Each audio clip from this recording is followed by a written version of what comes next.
नमस्कार, आप देख रहे हैं 9 भारत समाचार। नमस्कार, आप देख रहे हैं नवभारत समाचार। मैं हूं नेहा राठी। आइए देखते हैं आज की बड़ी खबर। राजस्थान पाली जिले के बाली निवासी 51 वर्षीय विजय सिंह चौहान ने खुद को इनकम टैक्स विभाग का क्लास 1 अधिकारी बताकर गुजरात के सूरत शहर में एक बड़े व्यापारी को ठगने की कोशिश की। आरोपी सूट बूट पहनकर हाथ में विभागीय फाइलें लेकर टेक्सटाइल मार्केट से इस तरह रौब झाड़ रहा था कि पहले नजर में असली और नकली अधिकारी में फर्क करना मुश्किल हो गया। टैक्स की जानकारी बनी ठगी का हथियार। आरोपी कोई साधारण अपराधी नहीं बल्कि 1989 में स्नातक ग्रेजुएट है।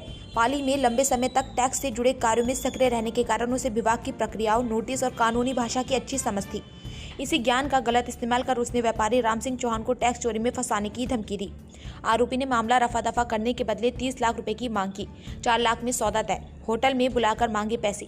धमकी के बाद आरोपी ने सौदेबाजी करते हुए 4 लाख रुपए में डील तय की और पैसे लेने के लिए व्यापारी को एक होटल के पास बुलाया। लेकिन व्यापारी को उसकी गतिविधियों पर शक हो गया और उसने तुरंत वराछा पुलिस को गुप्त सूचना दे दी। रंगे हाथ गिरफ्तारी। जैसे ही विजय सिंह होटल के पास पैसे लेने पहुंचा, पुलिस ने उसे मौके पर ही रंगे हाथ पकड़ लिया। फिलहाल आरोपी पुलिस रिमांड पर है और मामले की गहन जांच की जा रही है।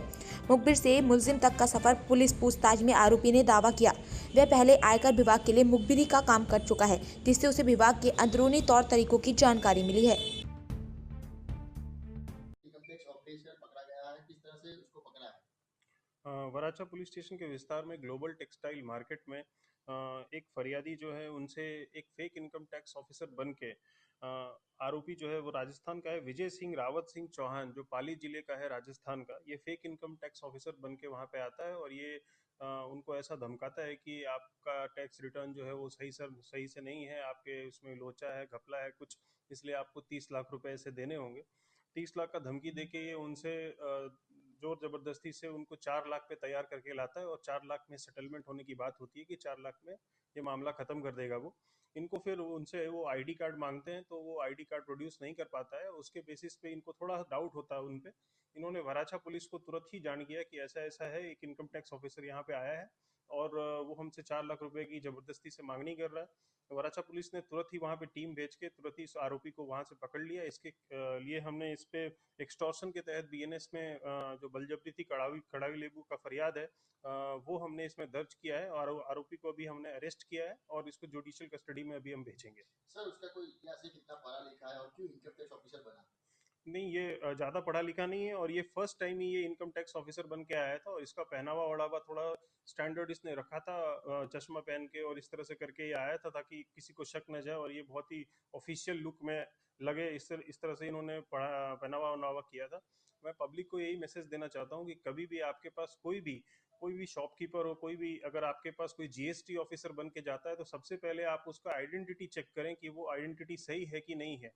कोई भी पुलिस का आदमी जो कि प्राइवेट कपड़े में आपके दुकान में रेड करने जाता है, वो सबसे पहले आप उनसे आइडेंटिटी मांगे। कोई भी क्राइम ब्रांच या कोई भी एजेंसी की अधिकारी, कोई अधिकारी आपसे डायरेक्टली इस तरह से पैसे डायरेक्टली नहीं ले सकता। इसका एक प्रॉपर लीगल प्रोसीजर होता है, उसके बिहाफ पे ही पैसे लिए जाते हैं। आपको इनकम टैक्स रिटर्न का नोटिस दिया जाता है, उसके बिहाफ पे लिए जाते हैं। कोई भी डायरेक्ट ऑफिसर आपसे कैश सेटलमेंट नहीं कर सकता है। इसलिए कभी भी इस बहलावे फुसलावे में ना आए। कोई भी आप उसके ओछी रकम में जाके सेटल कर लें, ऐसा बिल्कुल सही नहीं है। आप तुरंत ही लोकल पुलिस स्टेशन या एसीपी या डीसीपी को जान करें। सूरत का ही निवासी था या कहीं और से आकर इस ये पाली राजस्थान का रहने वाला है। सर, क्या लग रहा है इस तरह कई लोगों को भी इसमें फांसा होगा, ऐसा लग रहा है इसको? इसमें हम जो पूछपरछ के दौरान अभी फर्स्ट टाइम ही मतलब पता चला कि फर्स्ट टाइम इसने अटेम्प्ट किया था ऐसा करना। लेकिन इसमें हमें डिटेल में जाना होगा और राजस्थान पुलिस से कांटेक्ट करना होगा, फरियादी का वहाँ पे चेक करवाना होगा कि वहाँ पे इसके खिलाफ में कोई ऑफेंस रजिस्टर्ड है कि नहीं।